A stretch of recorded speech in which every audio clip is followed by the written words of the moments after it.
Yes, sir. Yes, sir. Smitty's on the way. So let's go. Welcome to Broad Street. Fly, Eagles, fly, on the road to victory. Fly, Eagles, fly, score a touchdown, 1, 2, 3. Hit 'em low, hit 'em high, and watch our Eagles fly. Fly, Eagles, fly, on the road to victory. E-A-G-L-E-S, Eagles!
What's up, y'all? Welcome to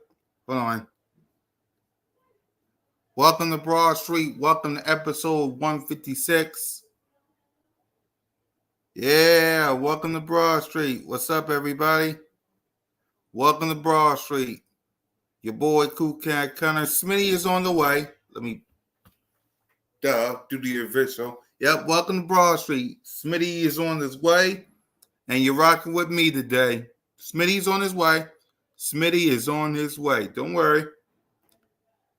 But while we waiting for my brother from another mother, let's get to the word of the day. Word of the day is forward. Let me get this comment out. Hold on. Go Birds. Salute to everybody, man. The word, what up? Eagles landed. Guys, by the way, before we get to the word of the day, we still got 257 people on the Birds of Broad Street. It should have been, we're 53 days away from kickoff of the 2024 NFL season. Hit that subscribe button, hit that notification bell, like, subscribe, comment to the Birds of Broad Street YouTube channel. Okay? While we wait for Smitty. But the word of the day is forward. Forward. As a fan base, as an organization, and as a team, we need to move forward. We can't keep reminiscing about what happened last year. Did it piss everybody off? Absolutely. Did it make everybody mad? Yup. Hey, y'all. Salute to everybody rocking with me today. Did it make everybody mad? Yes. Did it piss everybody off? Yes.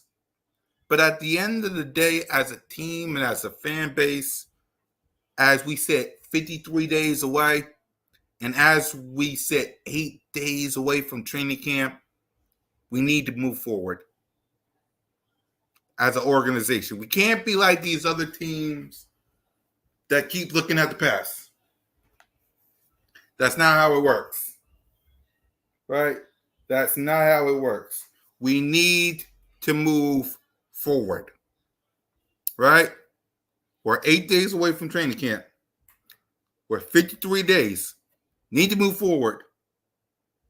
Right. Salute to everybody, man. We need to move forward as fan base, y'all. We got to.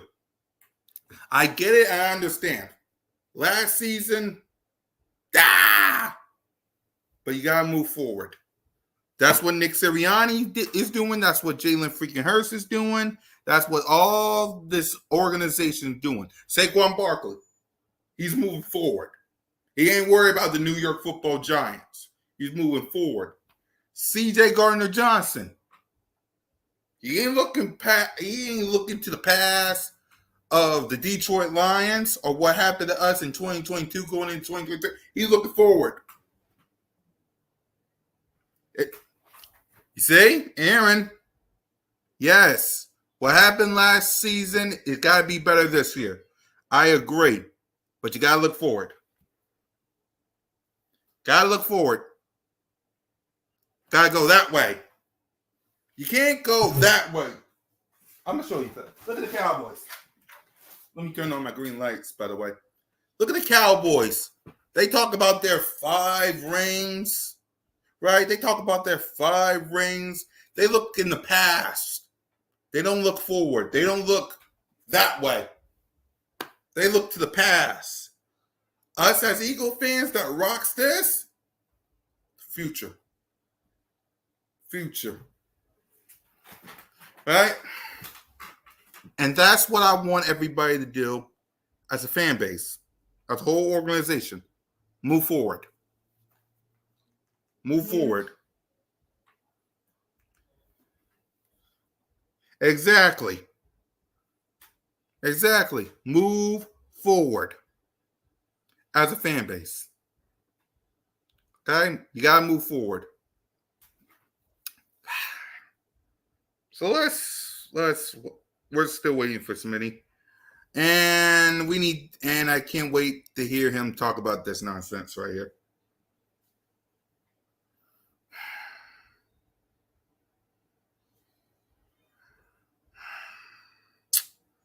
The word of the day is forward. Exactly. We got different coordinators next season. It's going to be interesting. Exactly. That's why you got to move forward. Shane Steichen ain't coming back. All these coordinators that we had last year ain't coming back. Got to move forward. Same thing as these execs, man. Same as these execs. Look at this list.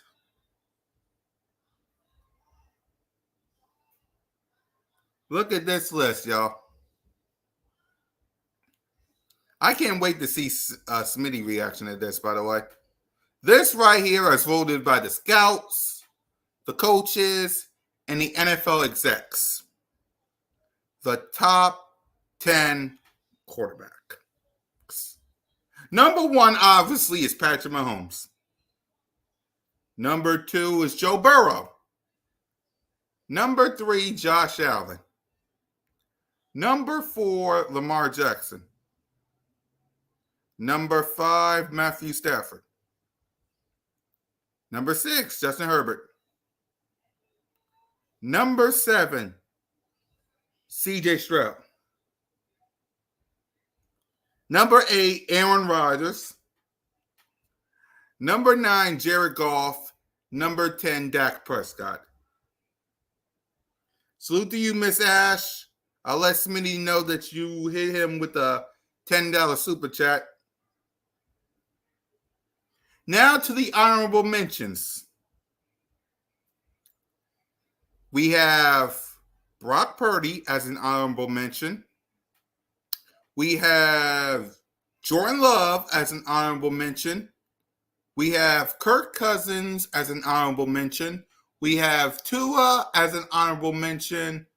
I think Trevor Lawrence as an honorable mention. And Jalen freaking Hurts as an honorable mention.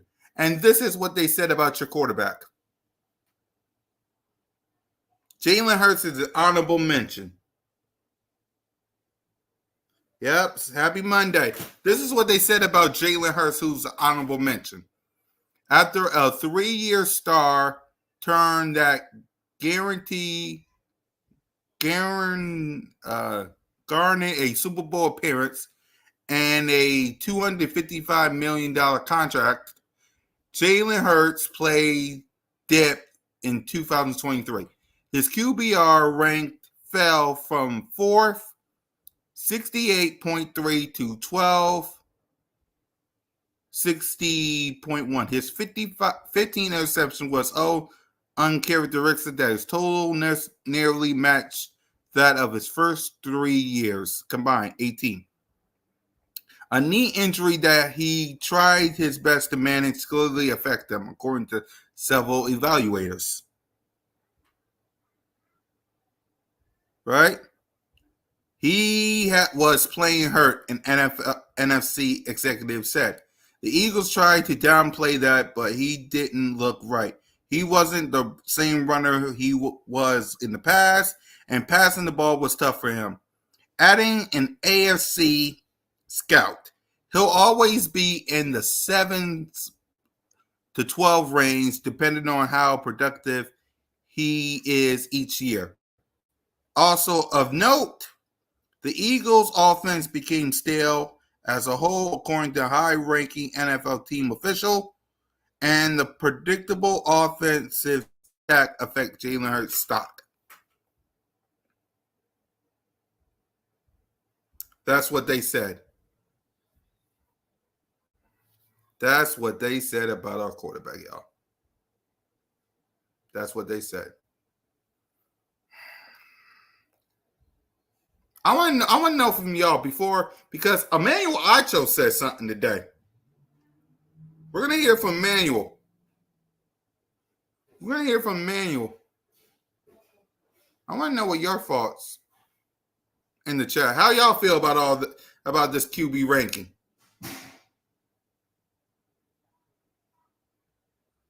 Because in the words of my sister, I think it's bougie. How we feeling? I want to know from my people. How we feeling? Let me get Emmanuel Acho, by the way. Let me get him. Because y'all need to hear this for yourselves. What he had to say. Let's see. Let's get LB. Because he commented on this. Let's get the Emmanuel Acho clip. Okay. How we feeling about that list? Before we hear Emmanuel.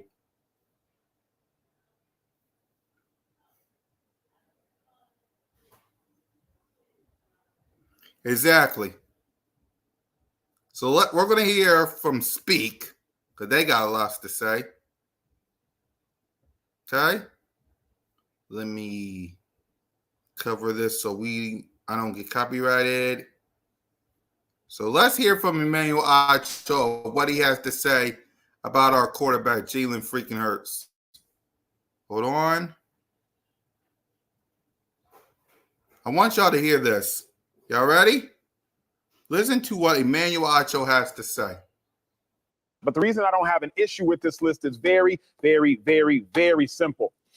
If you look at the quarterbacks that have won a Super Bowl, and the objective of playing the quarterback position is to win a Super Bowl, in the last 15 years, I want you to look at the prototype of statistic of quarterback that's won a Super Bowl. On average, 30 passing touchdowns, James Jones, 1 rushing touchdown. And on average, the winning quarterback who wins the Super Bowl has 174 rushing yards in a season. So if you're looking for a quarterback to win you a Super Bowl, on average, over a 15-year sample size, you're looking for 30 passing touchdowns, 1 rushing touchdown a season, and 174 rushing yards a season. What Jalen Hurts does is incredible. He has 20 passing touchdowns. Obviously, he has those 13 rushing touchdowns, and he rushes for over 700 yards. But what we've realized is it just doesn't necessarily win you a Super Bowl. So if you are creating your list of quarterbacks that you prefer based upon what it takes, historically speaking, to win Super Bowls, then I would want to find quarterbacks that fit the criteria of winning Super Bowls. That is Matthew Stafford. That is Dak Prescott. That isn't a limited 2-year sample size Brock Purdy. That is Jared Goff. That isn't a very limited sample size Jordan. Hold on. Smitty said he coming. Smitty said he coming. Right. He's coming. And besides, the show must go on. He coming. Right. Right. I can't leave y'all hanging. Right. He coming. Right. All right, let's go back and listen to Emmanuel Ocho. He coming. But the reason I don't have an issue with this list is very, very, very, very simple. If you look at the quarterbacks that have won a Super Bowl, and the objective of playing the quarterback position is to win a Super Bowl, in the last 15 years, I want you to look at the prototype of statistic of quarterback that's won a Super Bowl. On average, 30 passing touchdowns, James Jones, 1 rushing touchdown. And on average, the winning quarterback who wins the Super Bowl has 174 rushing yards in a season. So if you're looking for a quarterback to win your Super Bowl, on average, over a 15-year sample size, you're looking for 30 passing touchdowns, 1 rushing touchdown a season, and 174 rushing yards a season. What Jalen Hurts does is incredible. He has 20 passing touchdowns. Obviously, he has those 13 rushing touchdowns, and he rushes for over 700 yards. But what we've realized is it just doesn't necessarily win you a Super Bowl. So if you are creating your list of quarterbacks that you prefer based upon what it takes, historically speaking, to win Super Bowls, then I would want to find quarterbacks that fit the criteria of winning Super Bowls. That is Matthew Stafford. That is Dak Prescott. That isn't a limited 2-year sample size Brock Purdy. That is Jared Goff. That isn't a very limited sample size Jordan Love. It's not to say that what Jalen Hurts does isn't fantastic, but if you are creating your list of best quarterbacks based upon who's the quarterback that looks most like Super Bowl champions look, then Jalen Hurts is not on that list until quarterbacks come along who look like Jalen and play like Jalen and win Super Bowls. Obviously, I don't mean look by skin color. I mean look by style of play. Until the Michael Vick had come along and won a Super Bowl, or the Cam Newton had come along and won a Super Bowl, or the Rob Griffin had come along and won a Super Bowl, or the Tim Tebow had come along and won a Super Bowl, or the Daniel Jones had come along and won a Super Bowl, or the Lamar Jackson had come along and won a Super Bowl, until we see a quarterback play a similar style of ball. What I mean by that is a quarterback who rushes for over 700 yards annually and has 8 to 10 rushing touchdowns annually. Until we see that happen, I am not mad at the person who says, I don't want that quarterback. I'm not mad at them. I might not agree with them, but James, I'm not mad at that person. So that was Emmanuel Ocho. That was Emmanuel Ocho on what he had to say about Jalen Hurts. That was Emmanuel Ocho.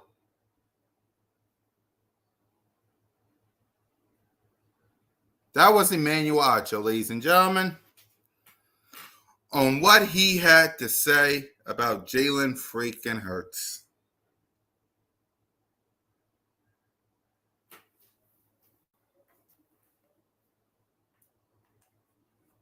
The hate is real, y'all.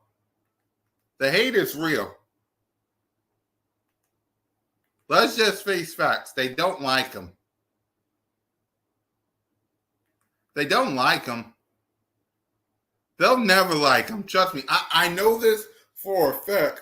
They don't like him. They don't. They never will. Jalen Hurts can climb Mount Everest.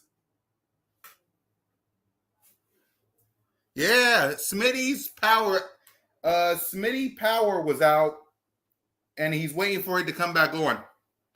Right. Smitty's power was out, and he waiting for it to come back on. Right. It's like, guys, Jalen Hurts can climb Mount Everest. They will never like the kid. Jalen Hurts could be the first black man on the moon. They will never like the kid. Jalen Hurts can win a Super Bowl. And guess what? They will come right back around. They'll come around and they say, you know what?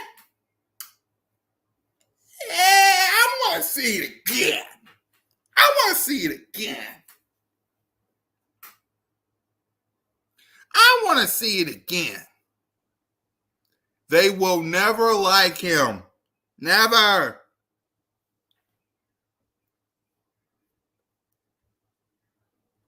I don't get that. There's a lot of QBs that they say would take. that haven't won a bowl or even got there. Exactly.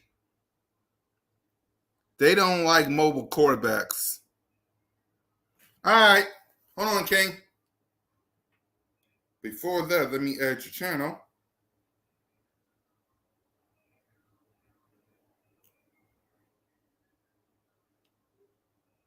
First, yeah, let's bring King in here.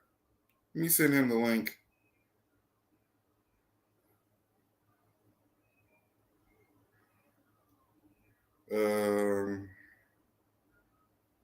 Yeah, let's bring my guy King in here.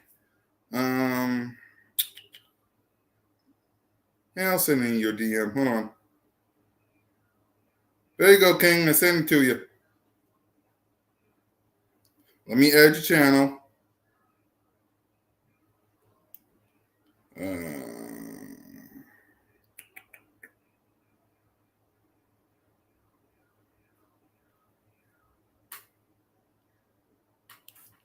All right. Let me. Bam. All right. What's up to everybody on King DV's channel? Welcome to Broad Street. The word of the day is forward, and we're just talking about these QB rankings. These right here to all the people that's on King DV's channel. There's nonsensical bullshit. Yeah. I just don't get it. I don't get it. Let's see. I don't think it's they don't like him, Cool Cut. It's because they don't believe Jalen Hurts is a... Exactly. They don't believe he's a franchise quarterback. They don't. They don't. They took one look at him. One look, and it's... They have one look of him.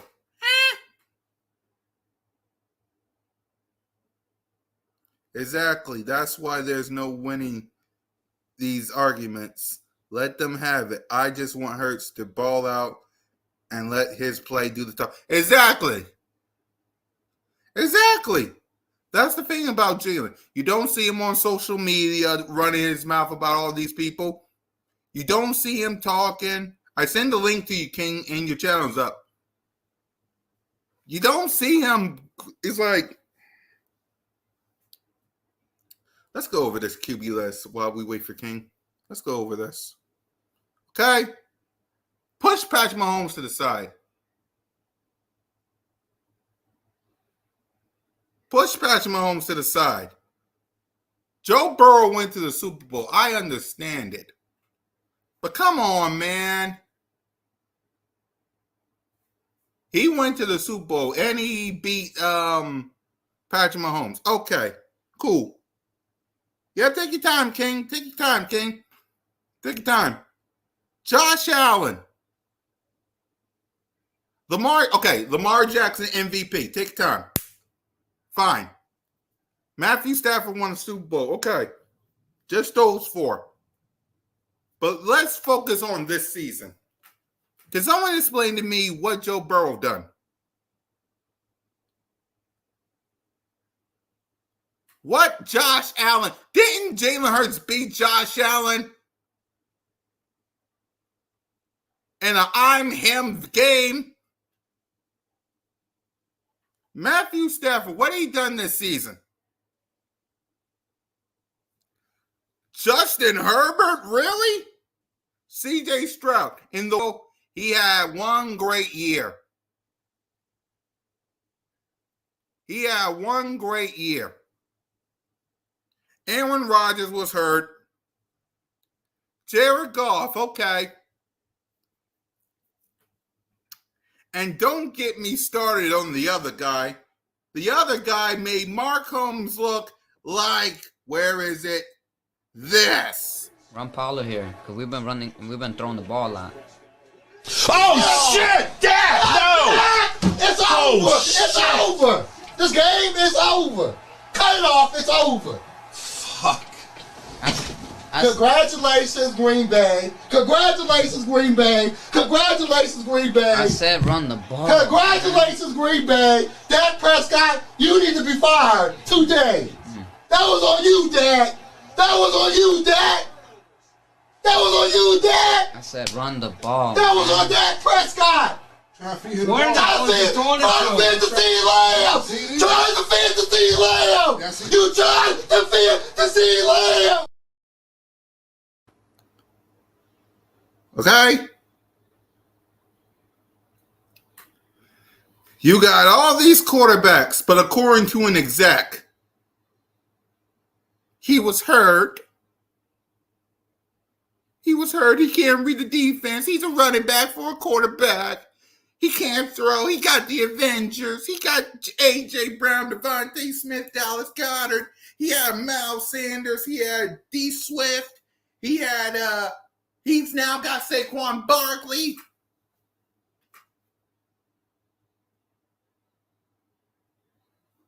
It was his fault that we lost the Super Bowl, not the defense.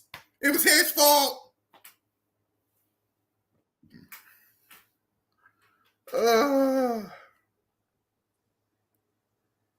King DV, what's wrong with these people? What up, bro?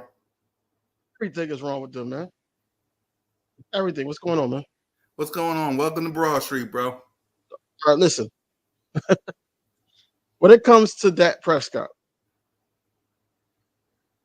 I don't know why he's on the list. I've been thinking about this all week. Mm-hmm. Dak Prescott does not deserve to be on this list. You know why Dak Prescott don't deserve to be on this list? Yeah. Because he's not a winner. Exactly. I'm sure not a better football player than Jalen Hurts. He's not. Number one. Number two, what's going on, Rob? Yeah. What's going on, Aaron? Number two. By the way, your channel's up. I put your channel up. I heard it. I was trying to get on. Just take time. But number two, put up that list again. All right, hold on. Let me set it up. List. So I got time today. Yep.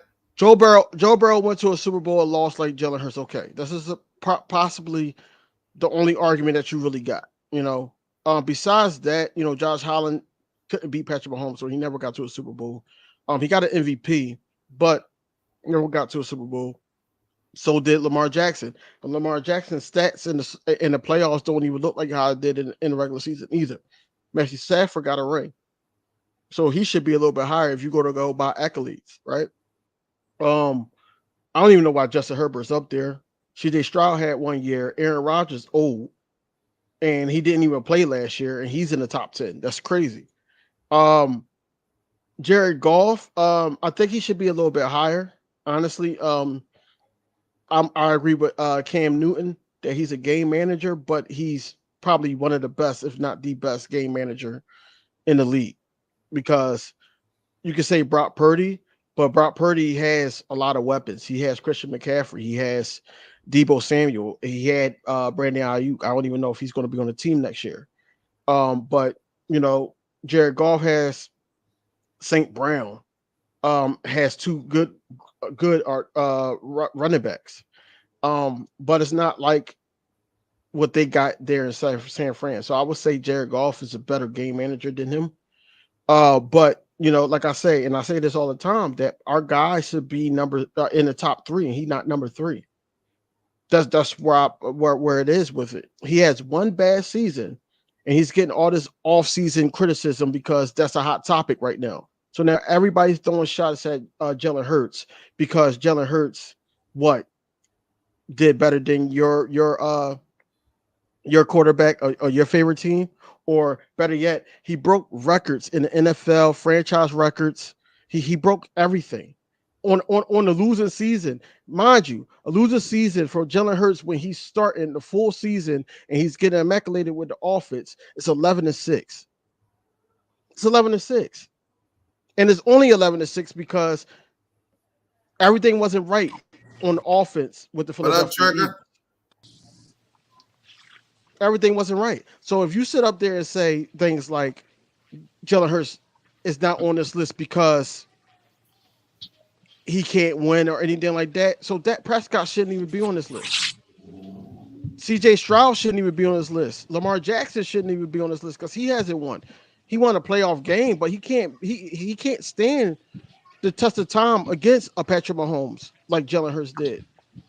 The only person that I can say that you got an argument with is Joe Burrow, and that's because he beat Patrick Mahomes to get to the Super Bowl. Matthew Stafford needs to be higher because he has a ring. Now I won't say that was all on him because they had a great defense that year, the Rams. But overall, I think that it's BS, and we know it's BS. We know it's BS. Yep. What up, Trigger? Y'all can hear me? Yep, we can hear you. What's going on, Trey? What's up, bro? How you been? I'm good. Yep. Yeah. Be talking about this QB list, and then I'm gonna let y'all listen to Emmanuel Acho and react to it. But what's your thoughts on this QB rankings? Trey, as voted by the NFL executive, coaches, and scouts, and what they said about Jalen as an honorary mention. I think this list BS, man. Half of these dudes on this list was hurt last year. Yep. Joe Burrow was hurt. He's in and out for real. Justin Herbert, he was out dang near the whole season. Aaron Rodgers didn't even play a snap last year, and Matthew Stafford was in and out of the lineup. So, I mean, it's really just. It's really just opinion at this point. I feel like Jared Goff should even be higher on this list. He had a phenomenal season last year. A phenomenal season. I feel like he should be higher on it. He should be at least in that top 5. And Jalen Hurts should be somewhere around that 8-ish, 7, 8-ish range. I don't even see how you could put it Aaron Rodgers on her. You don't know how he's going to look when he come back. He missed the whole season. Justin Herbert basically missed the whole season. So, I mean, it's really just like, it's basically like how the MVP is all personal opinion and stuff like that. They're not really going off stats with this one. So, I mean, I don't really put too much into this list right here. Mm-hmm. All right. I'm gonna let y'all. So y'all want to know? Y'all want to know what's crazy? Before you play the outro throw, you want to know what's crazy? At the end of 2022, heading into the 2023 season, do y'all know what Jalen Hurts was ranked at? I think he was 6 when I heard ESPN. Exactly. But this is the same quarterback they said that outplayed Patrick Mahomes in the Super Bowl. This is the same quarterback that basically had one of the best runs ever, and the best Super Bowl performance ever. And he was ranked number 6. But in the NFL top 100, he was ranked 3rd by his peers that year. So how do you go from 3rd of all your peers of all positions, and then in quarterback rankings, you're ranked 6? That don't make sense to me. Exactly. All right, let's hear Emmanuel Acho. Seeing as you guys just came in, we heard it in the chat, but for those of y'all who didn't hear what Emmanuel Acho just said, here's a snippet of reason why he agrees with this list. Here we go. But the reason I don't have an issue with this list is very, very, very, very simple. If you look at the quarterbacks that have won a Super Bowl, and the objective of playing the quarterback position is to win a Super Bowl, in the last 15 years, I want you to look at the prototype of statistic of quarterback that's won a Super Bowl. On average, 30 passing touchdowns, James Jones, 1 rushing touchdown. And on average, the winning quarterback who wins the Super Bowl has 174 rushing yards in a season. So if you're looking for a quarterback to win you a Super Bowl, on average, over a 15-year sample size, you're looking for 30 passing touchdowns, 1 rushing touchdown a season, and 174 rushing yards a season. What Jalen Hurts does is incredible. He has 20 passing touchdowns. Obviously, he has those 13 rushing touchdowns, and he rushes for over 700 yards. But what we've realized is it just doesn't necessarily win you a Super Bowl. So if you are creating your list of quarterbacks that you prefer based upon what it takes, historically speaking, to win Super Bowls, then I would want to find quarterbacks that fit the criteria of winning Super Bowls. That is Matthew Stafford. That is Dak Prescott. That isn't a limited 2-year sample size Brock Purdy. That is Jared Goff. That isn't a very limited sample size Jordan Love. It's not to say that what Jalen Hurts does isn't fantastic, but if you are creating your list of best quarterbacks based upon who's the quarterback that looks most like Super Bowl champions look, then Jalen Hurts is not on that list until quarterbacks come along who look like Jalen and play like Jalen and win Super Bowls. Obviously, I don't mean look by skin color. I mean look by style of play. Until the Michael Vick had come along and won a Super Bowl, or the Cam Newton had come along and won a Super Bowl, or the Rob Griffin had come along and won a Super Bowl, or the Tim Tebow had come along and won a Super Bowl, or the Daniel Jones had come along and won a Super Bowl, or the Lamar Jackson had come along and won a Super Bowl, until we see a quarterback play a similar style of ball. What I mean by that is a quarterback who rushes for over 700 yards annually and has 8 to 10 rushing touchdowns annually. Until we see that happen, I am not mad at the person who says, I don't want that quarterback. I'm not mad at them. I might not agree with them, but James, I'm not mad at that person. So James? oh my god, oh my god. I don't look. Emmanuel Take this Acho, off the like screen.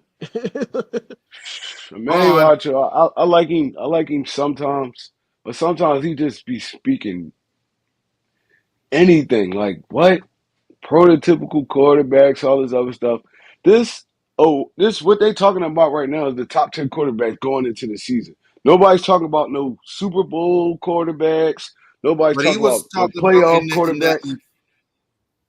what he was talking about on Speak also. If y'all didn't watch that episode, they was talking about the top 10 quarterbacks, but taking away the AFC, they was talking about the NFC with Matthew Stafford, Jared Goff, Dak, and then the honorable mentions of Brock Purdy and Jordan Love, and Jalen Hurts not on the list. I'm just saying, like, period. Going into the season, even with all the stuff that happened with the Philadelphia Eagles as a team, I feel like Jalen Hurts still played like a top 10 quarterback. To be honest, in my opinion, he still played like it was a couple hiccups. He had more turnovers than he usually have and stuff like that. But the dude still he was basically like still steady. Like he still put up good numbers and everything. But from what Mario Acho was saying right now is not adding up to what the list was about. It's like, all right, you doing personal stuff like, oh, I'd rather have this quarterback. No, we're not going off that. We're not going off that. Top 10 quarterbacks going into the 2024 season. That's what we on. I see a lot of people in the media and stuff like that. They be trying to dog Jalen Hurts now. It's like, oh, okay, he's not allowed to have a subpar season. Like it happens to everybody. It happens to everybody. Once people kind of catch on to what you're doing, it's a little bit harder. Lamar Jackson. Lamar Jackson float through the season every year, and then it get way harder for him in the playoffs. You know why? Because now defense is tightened down. Now they know what you're doing. Now they putting those extra DBs out there, making it a little bit harder for you. You still got the speed over them, but now they boxing you in. They doing stuff like that, and you can't adjust. That's what the Kansas City Chiefs did to him. I seen Jalen Hurts the year before when he went to the Super Bowl adjust to every situation he was in.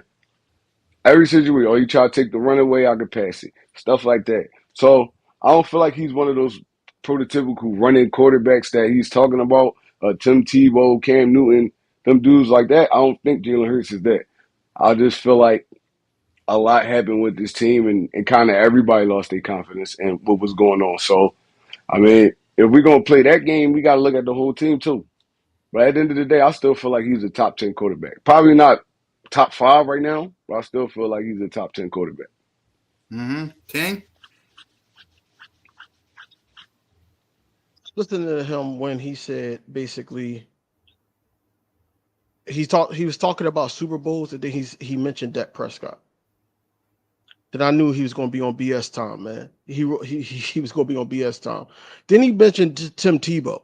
Like, why would you put him in the list of the people that you just named? You know, that's just basically, basically, you know, saying, oh, y'all just like Tim Tebow. You know, all y'all the same, basically. Then he started talking about race. You know, on your platform, you're not supposed to be, you know, talking about race. Jalen Hurts, if Jalen Hurts is in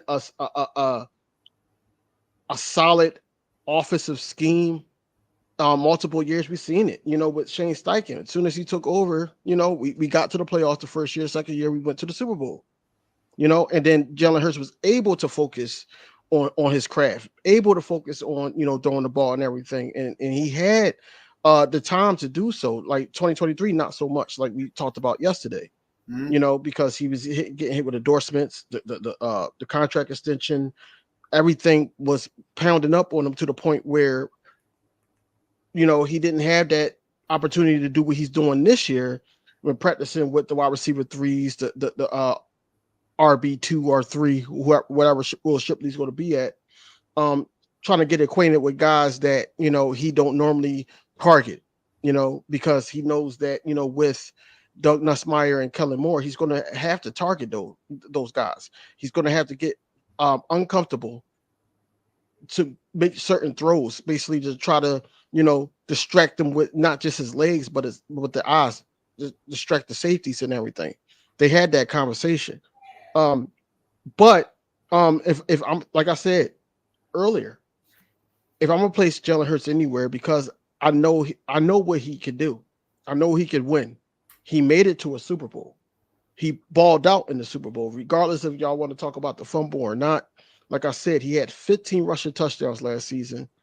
He had almost close to 4,000, because they throw that at me too when I argue with a Dallas Cowboys fan or any other fan of any other organization. They throw the 4,000 thing at me. He had 38,000 passing yards. He had 38,000 passing yards. 3,800. I'm sorry, not thousand. 3,800. This is the thing with Jalen Hurts. Jalen Hurts has to just remain focused and not let his emotions. And I feel like that he was emotional last year because of the whole situation with the Brian Johnson thing. Like I said, he knows him and everything. But did you already talk about the Sirianni stuff yet or no? Not yet. We're gonna get to that Okay. next. We're gonna get to that next. But yeah, I think it was a little bit emotional and then frustration because now you got relationships, going at it, because I honestly don't feel like AJ Brown rocked with what Brian Johnson was doing. But that, I feel like Jalen Hurts was trying to keep the peace, trying to keep everybody happy, but he did not like the play calling either. It was a lot of frustrations, what I'm trying to say, on offense. So, like I said, judging them off of 1 year, one bad or down year, I should say, not bad, but down. You got to judge Josh Allen on a bad year because I remember he led the league in turnovers. Aaron Rodgers had a couple bad years up to his standard. That Prescott had bad years. He had a turnover problem. It's a lot of guys that you can say that about. But since it's Jalen Hurts, since he played for the Philadelphia Eagles, you're going to make the bar higher on Jalen Hurts. This is basically what they do. Mind you, remember before Jalen Hurts, we had Carson Wentz, and they tried to make that ceiling high too because he was a Philadelphia Eagle. They don't want us to be successful. It hurt them to see us go to the Super Bowl. Mm-hmm. And I'm not talking about the people that was involved in the Super Bowl. I'm talking about the national media. It definitely hurt the Fruit Loop Bull, Toucan Sam, I call him, Nick Wright. It hurt him. So that's what I'm saying, that like I said, Jalen Hurts is top 3 and he's not 3. So regardless if you want to have a 1 and 2, because he's a winning in that whole stretch. This is my last thing. In this whole stretch of him going 10-1, he had 4 straight games being down 10. And he came back and won. Now, Dak Prescott, who's sitting at number 10, they didn't even give him that respect to get him at number 10.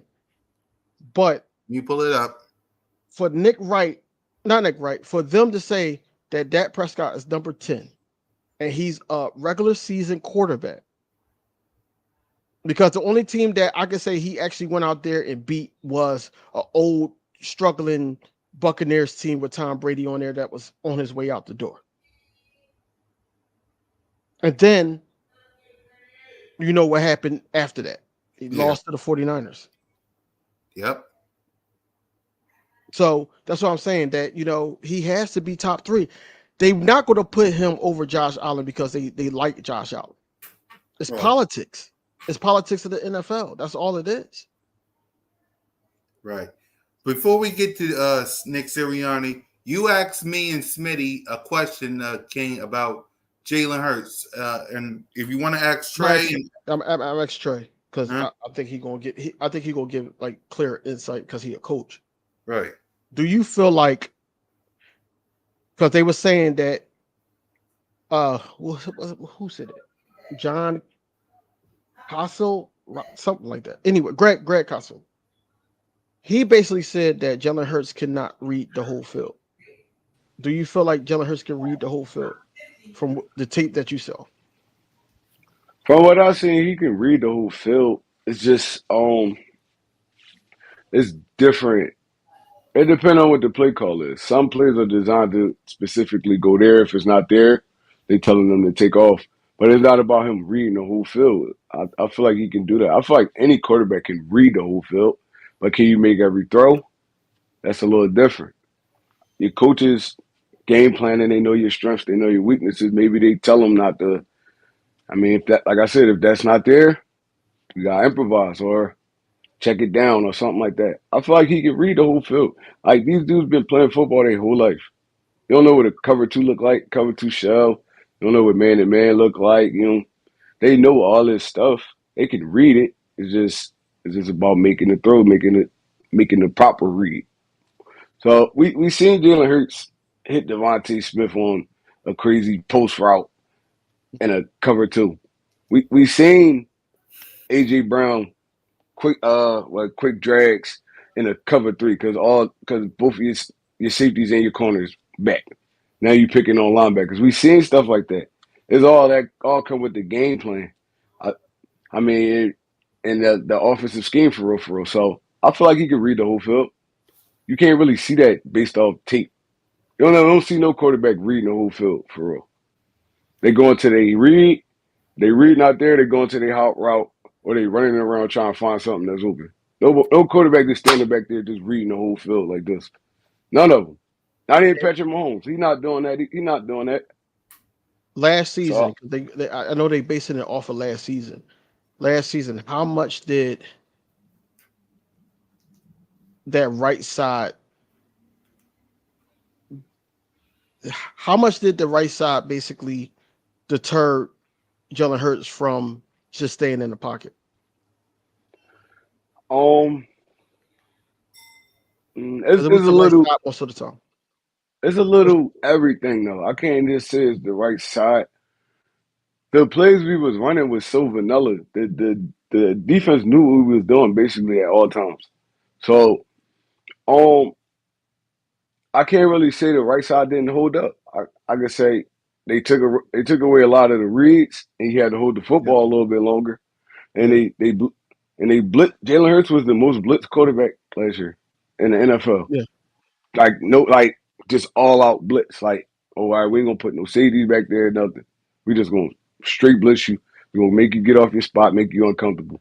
That's coaching right there. You gotta adjust to that. They're not giving them really no hot routes. You got Devontae Smith, AJ Brown, and Goddard. How none of these dudes can get open? And it's Right, man to man. 3 of the best receiving threats in the NFL can't get open. That's coaching. right, right. And they all out blitzing Yeah, you all season. You don't got no answer to it. So yeah, that it wasn't I ain't gonna even put that on the offensive line. That was more the coaches thing. Like y'all can't put a game plan that y'all know they about to do. Y'all know what they doing and y'all can't stop it. So yeah, I ain't putting that on Hurts or the line. I'm putting that on the coaches. Yeah, because I was going to ask you, can I ask Smitty and King DV this yesterday? If you can choose the coaching staff, Jalen, Nick Sirianni, because the word of the day is 4, so we're talking about this one last time. When it comes to last season, was it the coaching? Was it Nick Sirianni? Was it Jalen? As a coach, Trey, whose fault was it last year? If you know, Well, me as a coach, I'm yeah, blaming myself. right, I'm blaming myself. That's my fault. I'm not blaming my players. right, My players, like we didn't do well of enough job preparing them. I Right. never blame my players. So me thinking as a coach, yeah, but me thinking as a football fan, Right. it was a little bit of everybody. It was a little bit of everybody. The players quit. The coaches didn't have no answers for. I mean, had no. They couldn't motivate the players again once they. I think it started once that Jets game. After that Jets game, all the motivation was out the window. Nobody believed in what they was preaching. None of that. Everybody was doing their own thing. Everybody was just looking out for self. So that's another coaching thing. They couldn't reel their players back in. They don't. Once they don't believe y'all, it's a wrap. So yeah, me like I said, me as a coach, I'm blaming myself. I didn't do a good of enough job to get y'all prepared for these games, and I didn't have no adjustments. I couldn't pick y'all up at halftime. As a coach, that's my fault. Right. Go ahead, Trey. What was your answer yesterday when I asked you that question? King. What? Um, no, he Yeah. did. When I But asked you the question um, yesterday, uh, no, right. honestly, like I said, it's a collective. Right. As a fan, I'm looking at it. It's a collective. Like I said, we didn't really know until the reports came out and the interview came out with Nick Sirianni that basically, like I said, Brian Johnson started the year out, Mhm. and Nick Sirianni started to go into the game plan a little bit more, and it could be due to lack of respect. Don't really trust them, I should say. It could be that, and then also that interferes with Jalen Hurts because, like I said, he got a relationship with Nick Sirianni, especially after 2 seasons. Then he also got a relationship way beyond Nick Sirianni with Brian Johnson.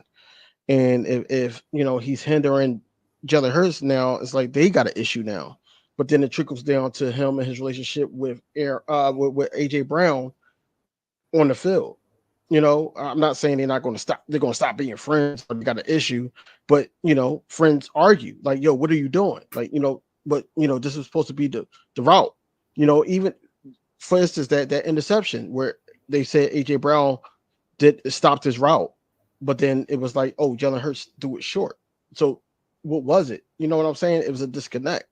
So I just think everybody needs just a fresh start and everything. That's where I'm at with it. Like, it's not just one person's fault. You can't just say, oh, the offense not playing right, fire Nick Sirianni. You can't say, oh, it was Brian Johnson's fault because he was a rookie offensive coordinator and he should have just stuck to QB coaching.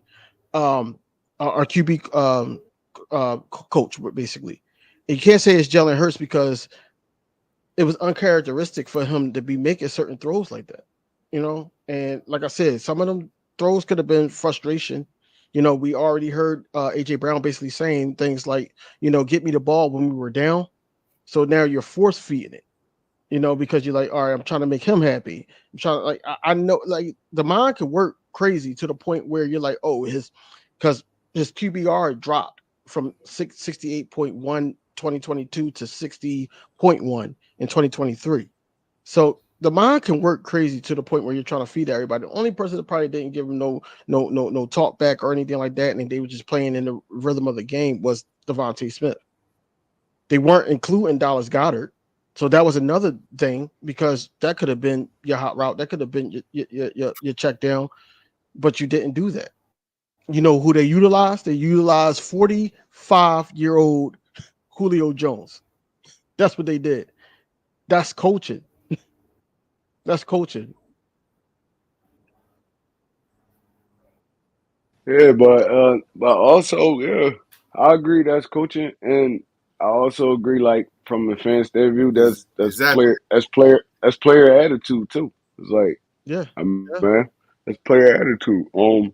And people don't understand we did come off a long season the prior season. We played all the way up into the Super Bowl.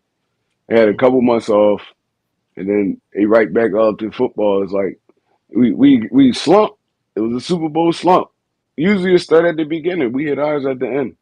So I mean, like I said, bro, like last year it was a tale of two seasons, and the last part of the season was terrible. But the beginning we went 10-1. It's like, bro, like we still a good football team. We just gotta kind of find ourselves again, slow down, simplify some stuff, and just let these players play fast. That's like you said, that's coaching. How can I get the best out of this player? How can I get the Right. best out of this player? Like, And that right there, what you just said, that's the reason why I am more confident this year, because I feel like Kellen Moore, regardless of what he did in Dallas and how they feel, and regardless of what happened last season with an injured Chargers team, I feel like that with him and Doug Nussmeier, I feel like they're going to get Jalen Hurts right back on track, and they're going to make him comfortable being uncomfortable making certain throws. And now you got another threat in Saquon Barkley back there that make a linebacker move. If the linebacker moves, now you could throw right there. You could route somebody right there to throw in that spot to make a play. So that's why I'm real confident in it. It's just all about how much or how quick of a sponge Jalen Hurts is going to be to pick up this type of offense, because the pre-snap motion wasn't there majority of the time of his tenure as a starter as an Eagle. Um, stack receivers wasn't there majority of the time of him as an Eagle. It's a lot of things that is going to change. That's why he said like 95% of the offense changed. Right. So that's why he got to get comfortable with it. Now that's the whole thing that I'm anticipating, especially approaching what will be 8 days away from training camp. I'm trying to see how quick he's going to get it. Yep. That's the that's thing I what it like is. about the thing I like about Kellen Moore is he utilized everybody on his roster. Like every Mhm. playmaker he got, he utilized them. And Dallas, Noah Brown was like the fifth wide receiver. Dude had like probably like 5, 6 touchdowns that season, Yeah. just based on people not even worrying about him. So you got John Ross on the team. You got Paris Campbell on the team. Them dudes, they're gonna be kinda playing in the background, but when it's time, they're gonna make big plays. He utilized everybody he has on his roster, running backs, wide receivers, tight ends. You never know who's gonna go off that day. So I think this is gonna be kind of a special year. I mean, it's gonna be days where Saquon Barkley don't even really touch the ball. Kenny Gainwell gonna go off or something like that. It's like, bro, he utilizes everybody on his roster. So I seen it in Dallas. I seen it in with the Chargers, and I feel like he's gonna bring that here too. And this offense gonna really be high flying. It just everybody just got to get it down pat first. It's gonna take a couple weeks. It ain't gonna come right out the bat. Us just coming out just putting up 30, 40 points. But as we ride through the season and he get his feet wet, I feel like we're gonna be straight. Sure. Right. So speaking of training camp, before we get to Nick Sirianni, as we sit 8 days out, how we feeling going into training camp? What's our mindset going on? How we feeling about training camp as we sit 8 days away? King, we'll start with you. Like I said, I'm just ready for the positional matchups, man. I want to be sure that these guys is the right guys, the right guard position with Mekhi Becton, Tyler Steen, those guys going at it. I want to see who's going to be there. Mekhi Becton played left guard, and he tried to switch him to right guard now. And if he does well there and outbeats Tyler Steen, then I'm not hesitant to have him start. I'm not one of those guys that's like, no, Tyler Steen knows the system and all that, because at the end of the day, we got to make this engine move. On top of that, the wide receiver 3 position, I want to see if Paris Campbell can solidify that. Right now he's the front runner. John Ross, he can open up the field with his speed. But like I said, they're going to wide receiver 3. A lot of people are putting a lot of emphasis on wide receiver 3, but truth be told, I feel like they're going to be like the 5th option. They're going to be like the 5th option, and passing wise for Jalen Hurts, because you got Saquon and you got 1A, 1B, and then you also got Dallas Goedert. That's 4 right there. So you're going to be the 5th option. On the opposite side, you got the slot position. I want to know who's going to be there. Um, and I want to see if one of these rookies, like a Cooper DeJean, I want to see also who they're going to have convert over from cornerback to safety, and Vontae Maddox, and then they was talking about James Bradbury if he's still on the team, playing a little bit of safety before he got hurt. So I want to see who's going to be there. I'm not really sold on Reed Blankenship starting. But he did have his best year with CJ Gardner-Johnson beside him. So, if he start, that's cool. I just want him to not play like he did in 2023. But I know he was playing hurt also. That's just the excuse that I could give him. Linebacker. I'm not really too concerned with defensive end, but D-line. It's the linebacker position I'm concerned about. And yeah, Devin White, he could be a gem, but he normally plays next to somebody that's also a gem. Whereas though there is uncertainty with Kobe Dean, being honest, just him not being available and everything like that. Then you also got the Jeremiah Trotter Jr. You got him. He's a rookie. He got to learn the ropes. He's not going to come in and just automatically beat his pop. Then you also got Zach Bond. Now, Vic Fangio said he sees something in Zach Bond, but we got as fans got to see it.